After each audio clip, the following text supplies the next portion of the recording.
much. Greg is the too much guy, defending that we should image people, and Jens is going to defend that we just need a plain CT. We don't need anything else. So fight is on. Too much guy. You said, so you never told me when you asked me to give this talk, was I too little, too much?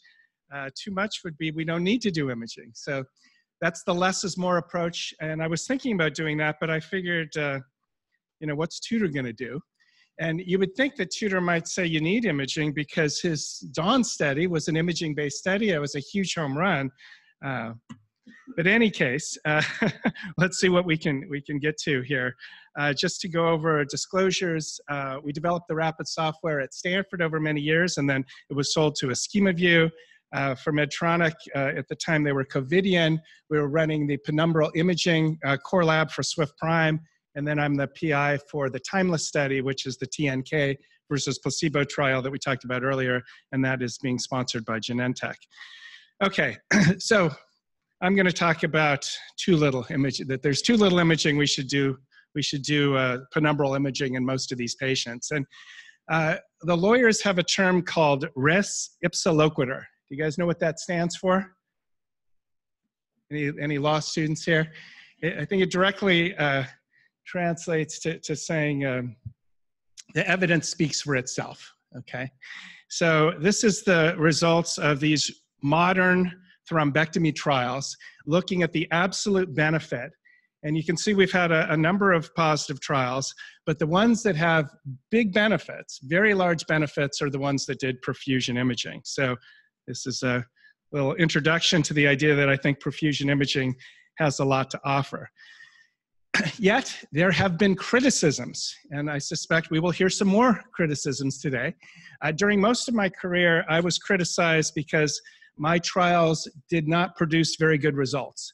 And now I'm being criticized because the trials I've been involved with have results that are too good. So you just cannot win around here.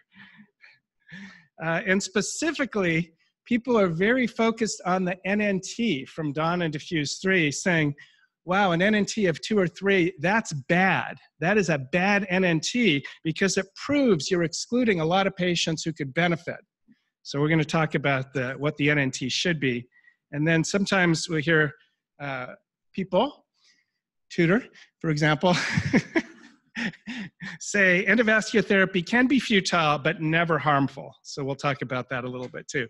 So what's the optimal NNT? Well, it depends on what you're talking about in terms of the intervention and the outcome.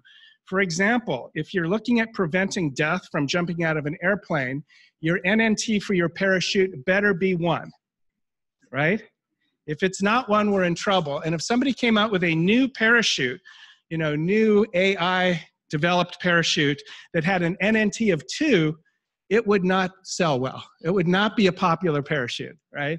So NNT, anything other than 1 doesn't fly there. But if you're talking about Plavix versus aspirin for secondary prevention of stroke, the NNT is 200. So you can debate about how cost effective that is. But if you had a new agent, you know, new fancy ticagrelor type drug that had an NNT of 50, that would be fantastic. That'd be amazing in that setting. It'd be a big hit with an NNT of 50. So what should be the NNT for endovascular therapy? Well, let's think about this. We know a lot about the pathophysiology of stroke. And if you have a large penumbra, you're going to get a small NNT. If you have a small penumbra, you should still treat the patient, right? The NNT won't be quite as great, but you should still treat them. But if you have no penumbra, my argument would be that we don't want to reperfuse people with no penumbra. This is a resource-intensive, expensive procedure. And if there's nothing to save, why are we perfusing the patient? And then, more controversial is this issue that I have seen patients that I'm pretty confident were harmed by this procedure. And I think when you ask people who do it, many will admit that there are patients who did not do well because of this procedure. So who are those patients? I think patients with massive core and no penumbra are in there. And if you're treating all those patients, then your NNT is way too large. So what you really want to do is treat the patients in the green category. And if you include all the green patients, you should have the optimal NNT. So now is the question for the audience. What is the optimal NNT for endovascular therapy? I've got 3 choices, 2, 5, and 10. How many people think 10 is the best NNT for this procedure? How many people would go with 5 as the best NNT for this procedure? And how many people would say 2? Okay, there must be a lot of other choices because we got a few low hands over here. The periphery of the room, the penumbra was not voting. The core was saying 2. Okay, so let's think about this. And this is, I think, a perspective that many people don't think about when they tell me that the NNT of 2 or 3 is way, way too low. So if we asked you, our endovascular folks, what's your TICI-2B3 rate? I think a reasonable number we might get from the crowd is 80. Would you agree with that? Yeah, 80.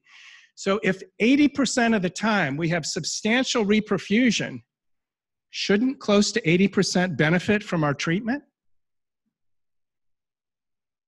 Good outcome rate in Mr. Clean was 33%. Okay, so I think a lot of patients should benefit, and I think that this is a phenomenal procedure. It's incredibly effective, and we should not accept large NNTs. And in fact, if you do the math and you say, I'm going to reperfuse, substantially reperfuse patients, and absolutely agree, TICI-3 is way better than 2B, but 2B is significant reperfusion. If I brought 40% of the patients to the lab with salvageable tissue and I reperfused 80%, that'd be an NNT of 3. And I think we should be able to do a whole lot better than 40% of the patients that I send to the cath lab having salvageable tissue at the time of reperfusion. What if 50% of the patients that I sent to the cath lab had salvageable tissue, substantial clinically relevant salvageable tissue at the time you pulled off that TICI-2B3? That NNT would be 2.5. And if 60% of the patients had salvageable tissue at the time of reperfusion, that NNT would be 2. So this is why I don't like the idea that we should accept the NNT of 8 from Mr. Clean. I think we should be heading to 2. And I would like to even be better than 2. If I can reperfuse 80% of my patients, I would love to have 75 to 80% of those patients benefit. All right, so we go back to where we were in the earlier talk and say the world exists of patients who have salvageable tissue and can have big benefit, some who have less salvageable tissue can have small benefit, and this red zone of patients who I believe are harmed or at minimum have no benefit. So these are patients with massive core, they've got no blood volume in the stroke, or they've got no penumbral tissue. And even if you have a neutral to negative effect in that red zone, you can still have a positive trial, right? Because the green and yellow zone is bigger. So if I treat all of these patients, I'm going to still get a positive trial because the benefit is so huge in the green and yellow zone. Does that mean I should treat all the patients? Some people say yes. I don't think so. If we can clearly identify who's in that red zone, why are we doing a expensive procedure? But just the point is that you're going to still get a statistically positive trial when you mix in patients who don't benefit if a substantial number have a huge benefit. And we have a treatment that has a huge benefit. Okay, harm. So one of the reasons that we hear that there's no harm is that when you look at the Rankin 5 or 6 rates from any of these trials, you don't pick up harm in the overall trial. But just as we've discussed that there's people in different zones, you can have 15% of your patients in the red harm zone where you actually increase death and disability by maybe 20%, but mix that in to all the good patients who are having a substantial reduction in death or disability, and you can wind up with a neutral or slightly positive risk reduction on death or disability. Does that mean we should treat everybody? No, we should identify who's in the red zone and not treat them. So who's in the red zone?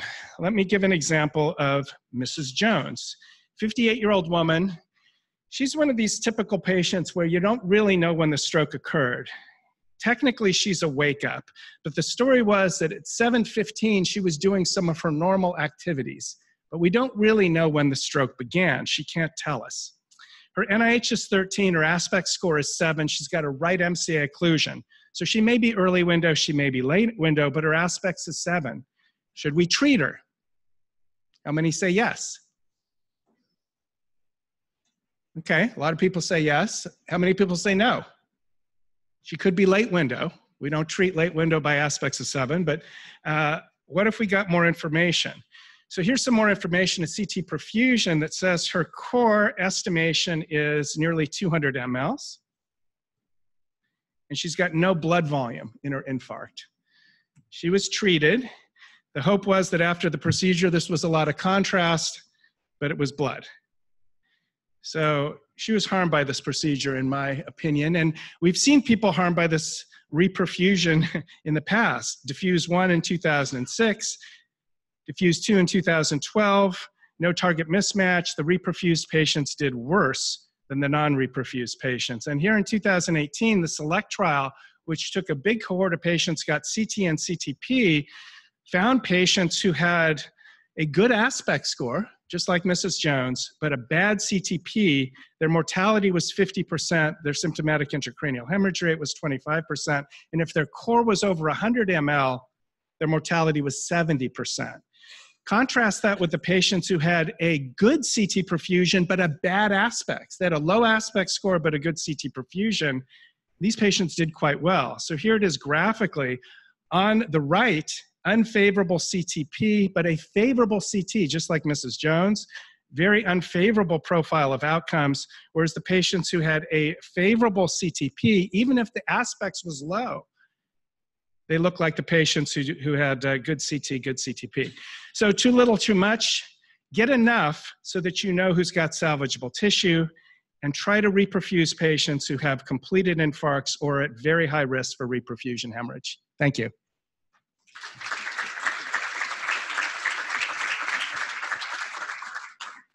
Thank you, Greg. Dr. Filler, if you can do in 10 minutes, it's the first point in your direction. So I'm acting here as the poor man's tutor. And this is my only chance to not being tutor. So no real conflicts of interest here. American Heart Association guidelines say, basically, if we start here, it's a bit of a cheap trick from my side, is that all patients admitted to hospital with suspected acute stroke should receive brain imaging evaluation. In most cases, non-contrast CT will provide the necessary information, and multimodal CT or MRI should not delay administration of IV alteplase. But in the 6 to 24 hours time window, there is a clear message that we should do CT or MRI perfusion imaging. The European guidelines that I already mentioned here say essentially the same thing, but they are a bit more undecided. They say advanced imaging is not necessary, but it doesn't say it should be avoided. And obviously, it's also important in the 6 to 24 hours time window. And I fully agree with Dr. Albers here. This is an analysis that we did for these guidelines, and it actually shows what you know already, that if you use a collateral imaging patient selection or perfusion imaging selection, the benefit of thrombectomy is higher than if you don't select your patients with these advanced methods. So no doubt about this. But again, I think my major line of defense is I'm one of the thrombectomy doesn't harm people. And if we do advanced imaging, we exclude a substantial portion of patients who may benefit even without a clear target mismatch profile. So I think we need, the question is a bit blurry. Do we need much imaging or not so much imaging? I think first we need to frame the whole thing or phrase the right question. What are our expectations? Do we want to achieve a good outcome? I think this is very important. If you start with the procedure, you are new in the game, and you need to deliver good clinical outcomes. Or do you want to achieve a high therapy effect, which is a different thing? Some economic restrictions, or would you just say, I'm happy with any potential therapy effect as long as I do no harm to the patients?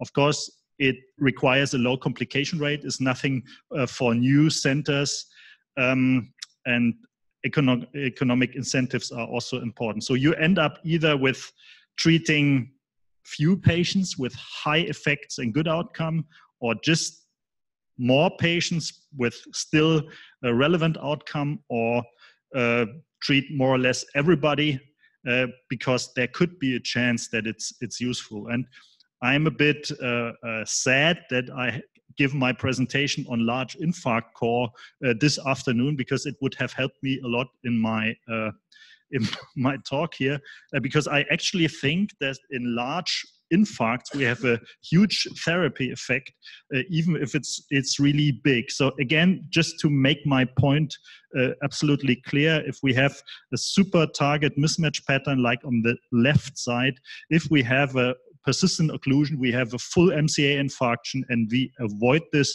by recanalization, a super success.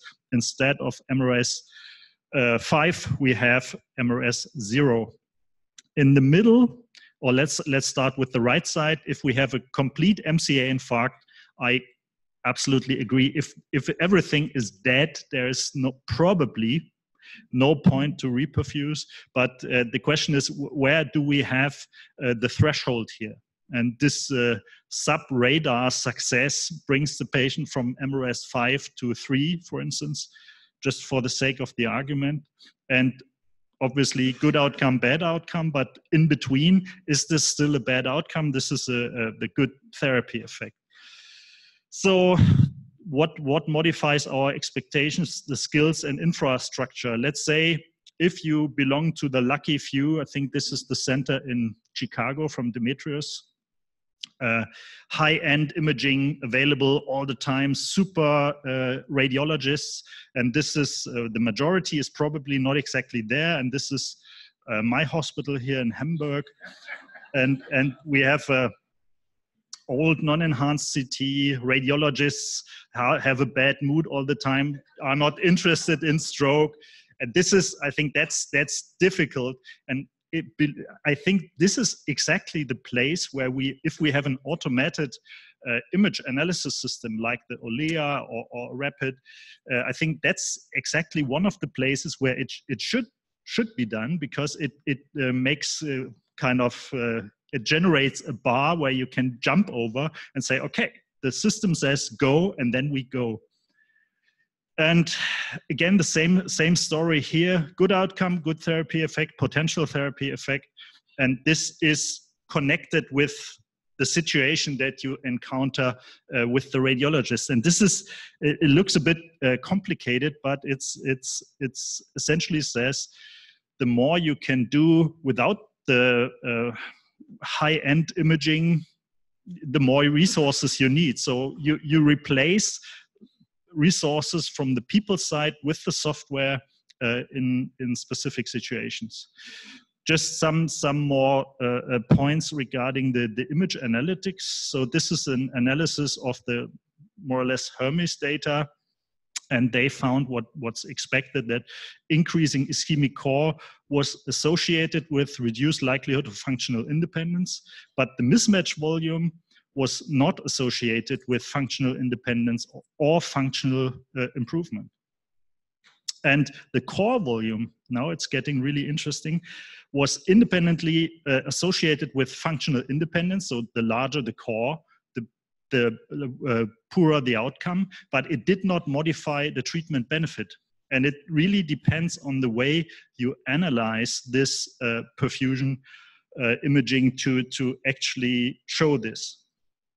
This is a bit complicated, but it's just illustrating how the different outcomes or the probability of good outcomes and the risk differences are modified by your expectations. If you want to achieve just modified ranking scale 0 to 1, you have a different curve than 0 to 2, dependent on the volume of the ischemic core here. So it's actually very important what you expect and what you want to achieve with your imaging. And I personally don't think that there is a absolute threshold, and it's based on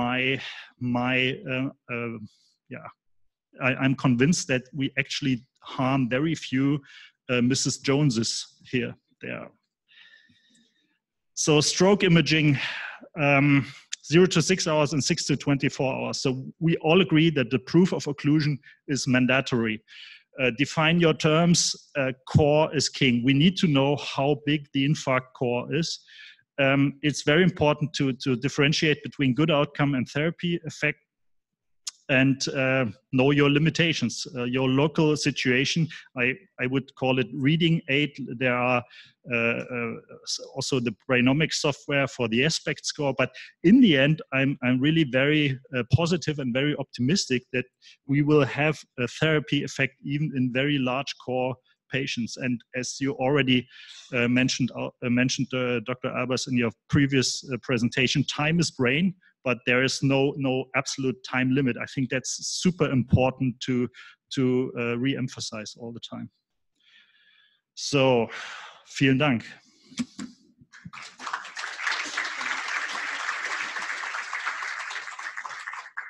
Okay, questions, anybody? Okay, I'll start then. Sorry, Eric, I'll let you go first. You're a guest. I just got a question for the audience, more like a polling of what people are doing despite the guidelines out there. Like, you know, who here, like how many people with show of hands are still doing CT perfusion in patients within the 6 hours? All right. So the next question is, okay, so now we have guidelines that are telling us that we're supposed to ignore that. Okay. When you look at, you know, the guidelines saying that if you're doing, what's that? So remember, there was 12 guidelines that the AHA put out and then rescinded. One of those 12 was the one we're talking about. That is no longer in effect. That do not do perfusion within 6 hours. So, but it's not. They still were saying not recommended. So they take that one. Everything is in the ether right now. The guidelines were incredibly. Yes, Dr. Powers put out a different group of guidelines, and then about a month afterwards, the AHA rescinded 12 of them.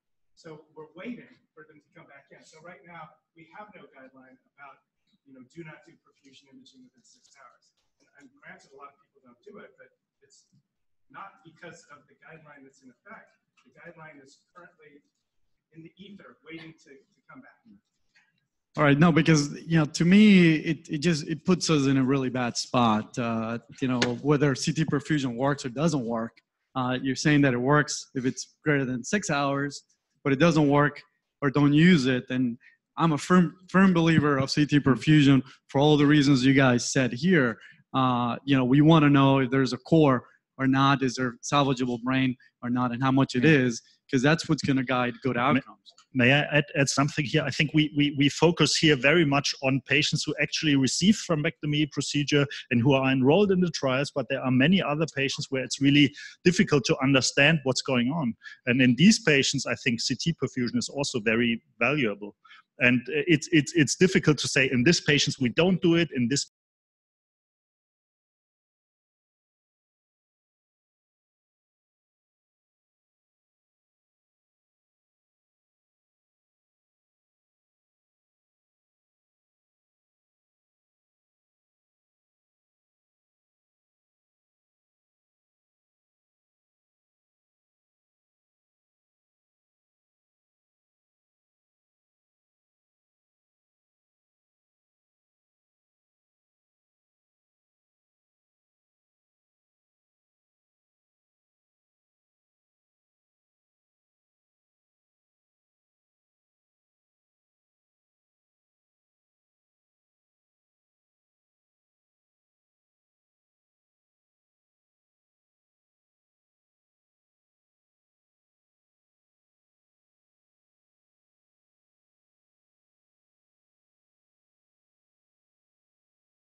overcall the core using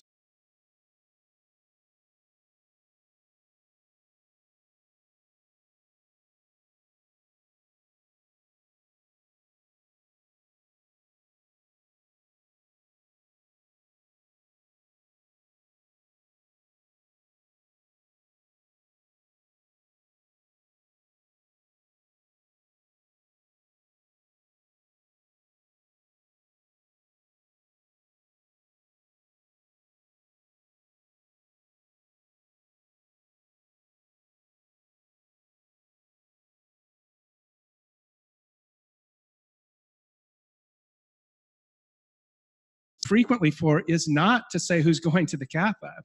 It's to figure out what's wrong with the patient. Yep. And our patients, when the paramedics call, we don't know anything about them. We don't know when they were last known well, like Mrs. Jones was at 7:15, was it last night? We have a huge benefit if you go straight from the paramedics into the scanner.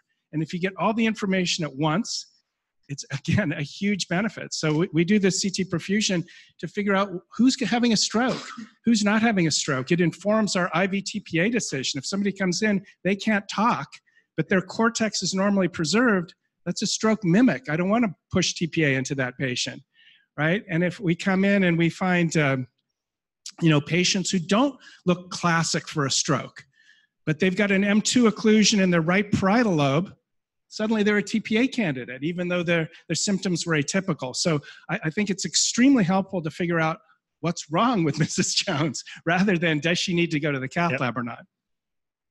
Yeah, I couldn't agree with you more. I sorry the word. I think it's idiot proof. The green and pink, I think it's phenomenal. And it creates a big brother. We're all here watching Nima. Actually, Eric is talking to the patient. Nima and I are looking at it, and monocclusion, who is on call? So, and Eric stands up when I'm looking at Nima, Nima look at me, Eric is standing up and leaving the room. So we're not even on call when we know what's going on. So I think from the system perspective, I think is phenomenal.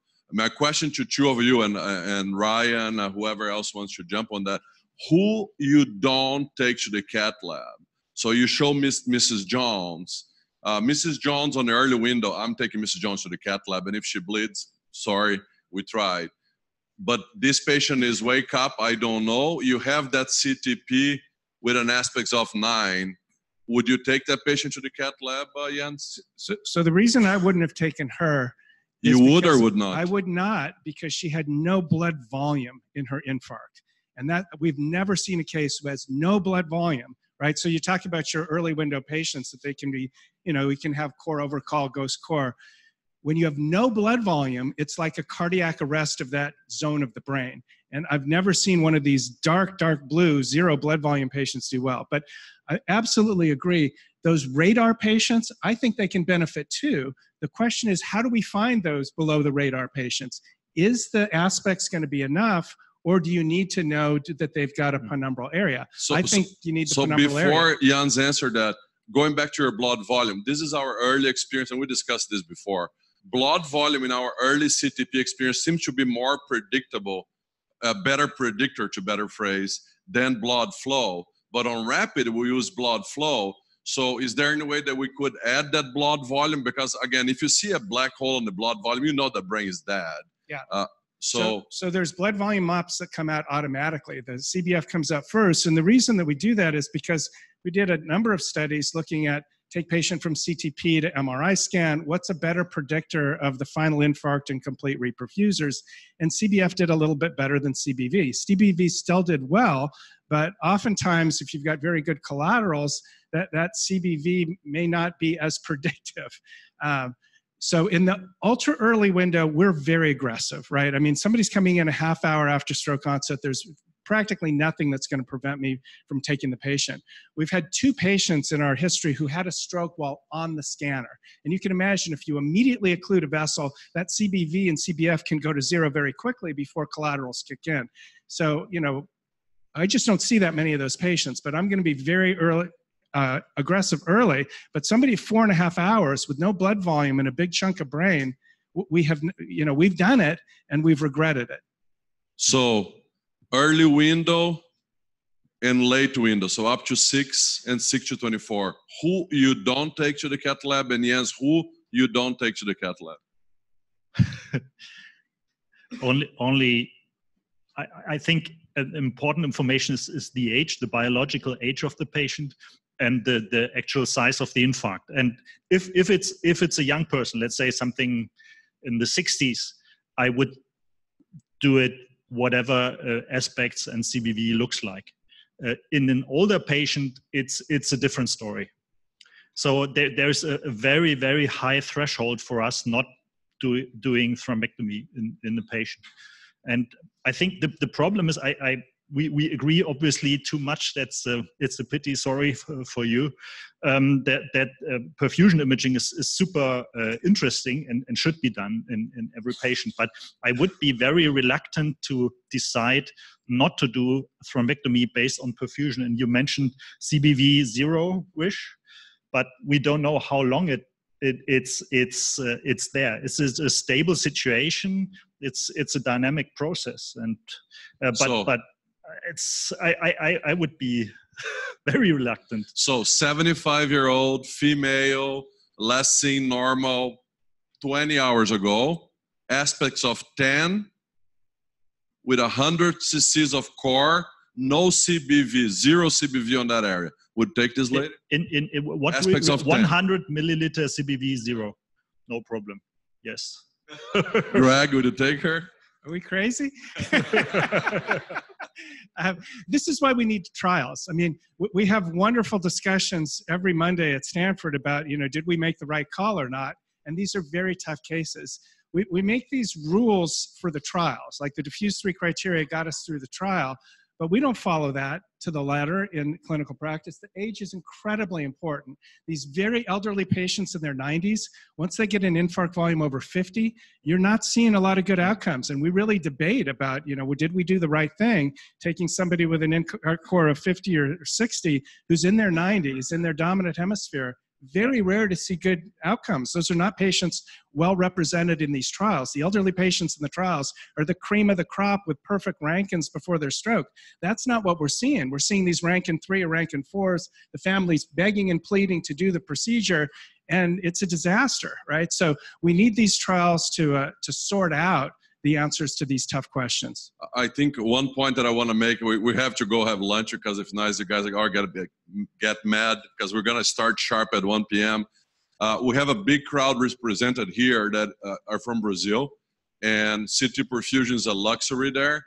We have plain CT, and if we are lucky, we have a CTA at the ER.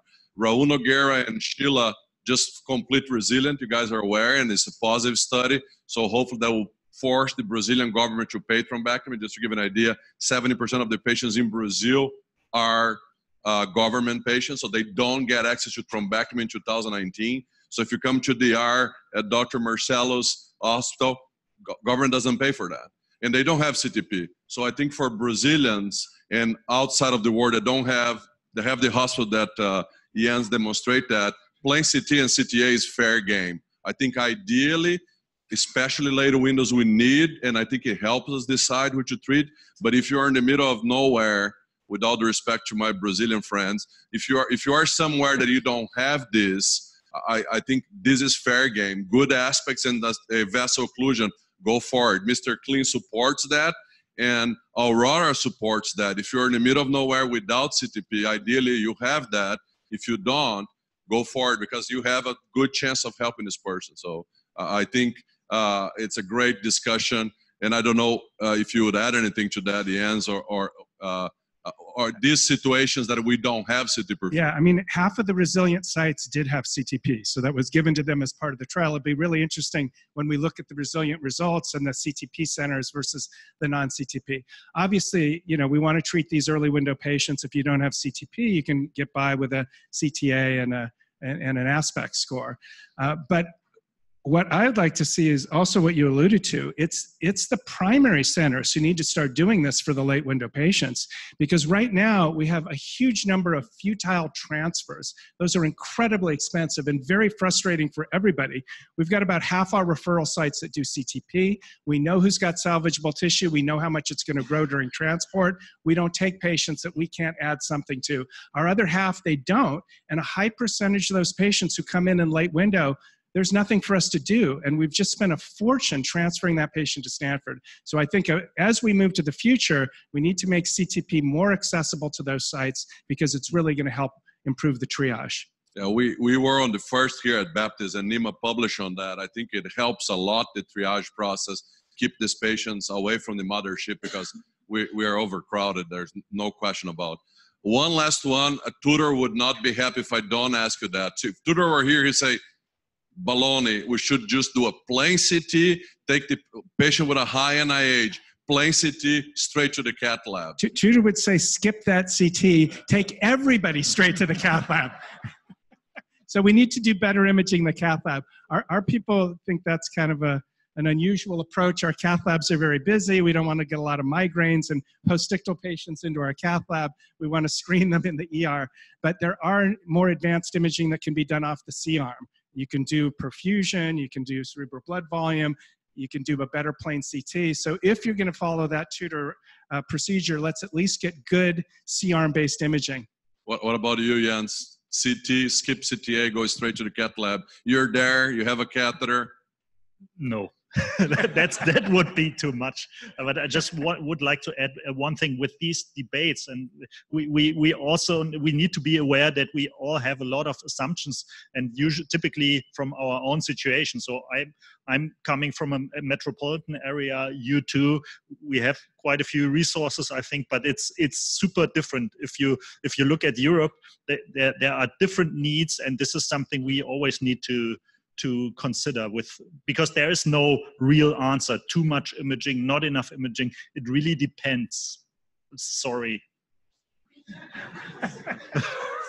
I think great discussion. I just have a quick question. So let's say if a primary stroke center gets a CT perfusion and then gets transferred to the comprehensive center and has a good mismatch and low core, but it's like 2 hours delay of the needle puncture or going to the clot.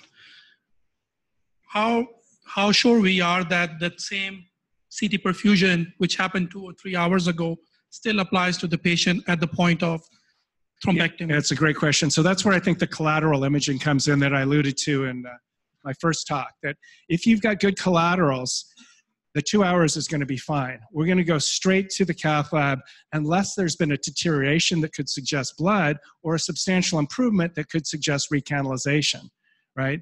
But if that patient has very poor collaterals, we see a lot of those patients having substantial progression. So we're going to do a quick MRI. That's our approach, is that we can get a quick MRI just as fast as a CTP if we know the exact time the patient's going to arrive. If the paramedics call with a patient unannounced, we can get a CTP much faster. We do a plain CT after 90 minutes from the CTP. So if the patient had a CTP elsewhere in one of our other hospitals, the patient arrives, got a plain CT. Another thing that I think is pretty cool with the rapid is if you think about Extend that just got published and Wake Up, now we can give thrombolytic for patients up to 24 hours. And this is not on guidelines because it's too new. But if you have a small core and these patients follow these protocols with CTP, we have this everywhere. We don't use MRI for that. Now these patients are thrombolytic candidates. So if they are 2 hours away and they have to travel, you can get thrombolytics on board and get this to help the patient go back exactly to timeless that Greg alluded to that Nima enrolled the first patient. So now again, we went from IV to IA, and now what we learned with thrombectomy is going to help intravenous again. So now we're going to back to the future helping the thrombolytics. So that's pretty cool. Can you repeat the CT perfusion? Like, oh, if you don't have the facility for like acute MRI? You can definitely repeat the CT perfusion. It's not a problem with that. I mean, these are patients having a big stroke. A little bit of additional radiation or a little bit of additional contrast is not a big deal. We looked very carefully in diffuse to see, do we have any evidence of renal injury? Because we had all these patients getting CT perfusion, some of them getting dual slab, then they go to the cath lab, get a bunch more contrast. There was no hint that we were hurting their kidneys, and one of the AHA guidelines is you don't need to check the creatinine. A stroke patient, just go for it. Excellent. So 1 p.m. sharp, guys. If you're not here, we're going to close the door. Thank you, guys.